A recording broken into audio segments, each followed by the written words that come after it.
বিশ্বকৰ্মা পূজা আৰু ভাদ মাহৰ শেষৰটো দিন বুলি শৰাইখন আগবঢ়াবলৈ সপৰিয়ালে আমি এতিয়া নামঘৰলৈ আহিছোঁ। ঘৰত নিয়ম নীতি কৰি নামঘৰ পাওঁহি মানে দুপৰীয়াই হ'লহি। এয়া প্ৰসাদ ল'বলৈ মানুহৰ ভিৰ। বিশ্বকৰ্মা পূজা বুলি আজি নামঘৰলৈ বহুত দূৰৰ পৰা মানুহ আহিছে নতুন গাড়ীবোৰ লৈ।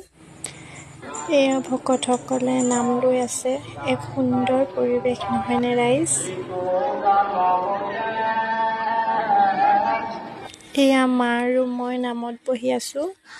আজি মানুহ বহুত। নামঘৰলৈ গ'লে ঘৰলৈ আহিবলৈ মন নাযায়।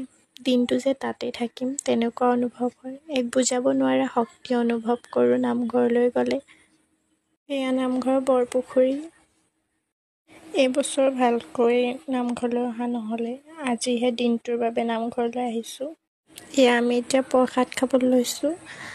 কিয় জানো নামঘৰৰ প্ৰসাদকেইটা মোৰ অতিকৈ প্ৰিয়। এয়া এতিয়া জলপান খাই বৈ আমি অলপ দেৰি নামঘৰত থাকি ভকতসকলক সেৱা কৰি ঘৰলৈ উভতি আহিলোঁ।